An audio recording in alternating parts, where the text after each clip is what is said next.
क्या आपने कभी सोचा है कि जिस देश की ऑलमोस्ट आधी पॉपुलेशन एक ही काम कर रही है, फिर भी उसका नेशनल जीडीपी में हिस्सा लगातार क्यों गिर रहा है? इस आश्चर्यजनक सवाल का सीधा जवाब छुपा है इंडियन एग्रीकल्चर के उन डीप कॉन्सेप्ट्स में जिन्हें समझना आपके क्लास 10 बोर्ड्स के लिए सबसे जरूरी है। हेलो एवरीवन, आप देख रहे हैं अंश सिंप्लीफायर और आज हम बिना किसी डिस्ट्रैक्शन के एग्रीकल्चर चैप्टर के हर एक फैक्ट को लॉजिकली कनेक्ट करते हुए मास्टर करेंगे।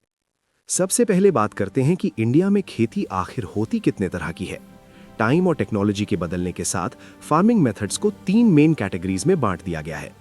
पहला मेथड है प्रिमिटिव सबसिस्टेंस फार्मिंग, जहां किसान जमीन के छोटे टुकड़े पर पुराने टूल्स जैसे हो और दाव से खेती करते हैं। लेकिन इस मेथड की सबसे बड़ी वीकनेस ये है कि ये पूरी तरह से मॉनसून और मिट्टी की नेचुरल फर्टिलिटी पर डिपेंड करती है। इसे स्लैश एंड बर्न या जूमिंग एग्रीकल्चर भी कहा जाता है, जहां किसान जमीन के एक हिस्से को जलाकर साफ करते हैं और फिर उस पर फसल उगाते हैं। पर जब पॉपुलेशन बढ़ती है और जमीन कम पड़ने लगती है, तब शुरू होती है इंटेंसिव सबसिस्टेंस फार्मिंग। ये उन एरियाज में होती है जहां लैंड पर पॉपुलेशन प्रेशर बहुत ज्यादा होता है। यहाँ प्रोडक्शन बढ़ाने के लिए high doses of biochemical inputs और इरिगेशन का मैसिव यूज किया जाता है। लेकिन क्या होगा अगर खेती का मकसद सिर्फ खुद का पेट भरना नहीं बल्कि मार्केट में प्रॉफिट कमाना हो? यहीं से जन्म होता है तीसरे टाइप का, जिसे कमर्शियल फार्मिंग कहते हैं। इस फार्मिंग का मेन कैरेक्टरिस्टिक है मॉडर्न इनपुट्स का हैवी यूज, जैसे हाई यील्डिंग वैरायटी या HYV सीड्स, केमिकल फर्टिलाइजर्स और पेस्टिसाइड्स। प्लांटेशन एग्रीकल्चर भी एक तरह की कमर्शियल फार्मिंग ही है, जहां एक बहुत बड़े एरिया में सिर्फ एक सिंगल क्रॉप जैसे चाय या कॉफी उगाई जाती है। अब जब हमने फार्मिंग के टाइप्स समझ लिए हैं, तो अगला सवाल आता है कि कौन सी फसल किस मौसम में उगाई जाती है। इंडिया के पास 3 डिस्टिंक्ट क्रॉपिंग सीजन्स हैं: रबी, खरीफ और ज़ैद। रबी क्रॉप सर्दियों में अक्टूबर से दिसंबर के बीच बोई जाती हैं और गर्मियों में अप्रैल से जून तक काटी जाती हैं। व्हीट, बार्ले, पीज, ग्राम और मस्टर्ड इसके प्राइम एग्जाम्पल्स हैं। लेकिन जब देश में मॉनसून आता है, तब खरीफ क्रॉप्स का टाइम शुरू होता है। इन्हें जून जुलाई में बोया जाता है और सितंबर अक्टूबर में हार्वेस्ट किया जाता है। इस सीजन की सबसे इंपॉर्टेंट क्रॉप पैडी यानी राइस है, जिसके साथ मेज, ज्वार, बाजरा और कॉटन भी उगाए जाते हैं। रबी और खरीफ के बीच में जो गर्मी का एक छोटा सा मौसम बचता है, उसमें ज़ैद क्रॉप्स उगाई जाती हैं।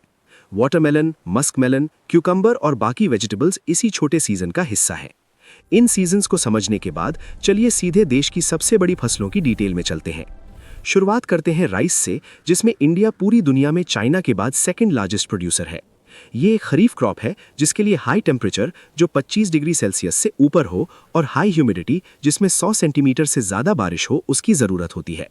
व्हीट हमारी second most important cereal crop है, जिसे कूल ग्रोइंग सीजन चाहिए और पकते वक्त ब्राइट सनशाइन की रिक्वायरमेंट होती है। इसे 50 से 75 सेंटीमीटर एनुअल बारिश की ही ज़रूरत पड़ती है। ग्रेन्स के अलावा मिलेट्स यानी ज्वार, बाजरा और रागी भी बहुत इंपॉर्टेंट है। इन्हें कोर्स ग्रेन्स जरूर कहते हैं, पर इनकी न्यूट्रिशनल वैल्यू एक्सेप्शनली हाई होती है। जैसे रागी आयरन और कैल्शियम से भरी होती है। पल्सेस यानी दालों की बात करें तो इंडिया इनका लार्जेस्ट प्रोड्यूसर और कंज्यूमर दोनों है।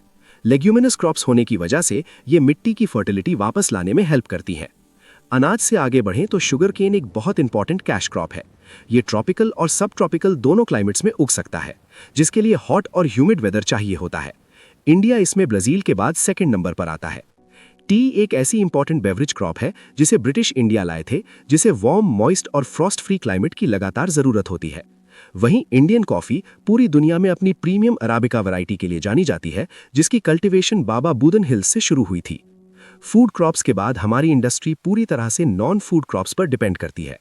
रबर एक इक्वेटोरियल क्रॉप है, जिसे मॉइस्ट क्लाइमेट और 200 सेंटीमीटर से ज्यादा बारिश चाहिए। कॉटन की बात करें तो इंडिया इस पौधे का ओरिजिनल घर माना जाता है, जिसके लिए ब्लैक सॉइल, हाई टेम्परेचर और एग्जैक्टली 210 फ्रॉस्ट फ्री डेज की जरूरत होती है। और आखिर में आता है जूट, जिसे गोल्डन फाइबर कहा जाता है। इसे वेल ड्रेन्ड फर्टाइल मिट्टी चाहिए और ये गनी बैग्स, मैट्स और रोप्स बनाने के काम आता है। लेकिन एक जमीन पर लगातार खेती करने से उसकी क्वालिटी गिरने लगती है और इसी प्रॉब्लम को सॉल्व करने के लिए आती है सबसे जरूरी चीज, रिफॉर्म्स। आजादी के बाद इंस्टीट्यूशनल रिफॉर्म्स पर फोकस किया गया, जिसमें जमींदारी सिस्टम को खत्म करना और जमीन को कंसोलिडेट करना प्राइमरी गोल था। इसके बाद 1960 और 70 में टेक्नोलॉजिकल रिफॉर्म्स आए, जिसे हम ग्रीन रेवोल्यूशन और व्हाइट रेवोल्यूशन यानी ऑपरेशन फ्लड के नाम से जानते हैं। किसानों की हालत सुधारने के लिए गवर्नमेंट ने किसान क्रेडिट कार्ड और personal accident insurance scheme introduce की। साथ ही किसानों को उनकी फसल का सही दाम मिले, इसके लिए मिनिमम सपोर्ट प्राइस यानी एमएसपी का सिस्टम बनाया गया। एक और बहुत बड़ा कदम था विनोबा भावे का भूदान ग्रामदान मूवमेंट, जिसे इंडिया की हिस्ट्री में ब्लडलेस रिवॉल्यूशन भी कहा जाता है। इन सारे रिफॉर्म्स के बावजूद एग्रीकल्चर का इकोनॉमी में जीडीपी शेयर गिरना एक बड़ी चिंता का विषय बना हुआ है, जिसके लिए गवर्नमेंट पीडीएस और एफसीआई के थ्रू देश की फूड सिक्योरिटी को मेंटेन करने का लगातार काम कर रही है। ये था क्लास 10 ज्योग्राफी के एग्रीकल्चर चैप्टर का एक डीप और स्ट्रिक्टली फैक्चुअल ब्रेकडाउन, जिसमें हर लाइन आपके एग्जाम का एक पोटेंशियल आंसर है। अगर इस स्ट्रेट फॉरवर्ड और इन्फॉर्मेटिव वीडियो ने आपके कॉन्सेप्ट्स क्लियर किए हैं, तो इस एफर्ट को सपोर्ट करने के लिए लाइक बटन जरूर प्रेस करें। बोर्ड एग्जाम्स की ऐसी ही प्रिसाइज और डीप प्रिपरेशन के लिए अंश सिंप्लीफायर को तुरंत सब्सक्राइब करें।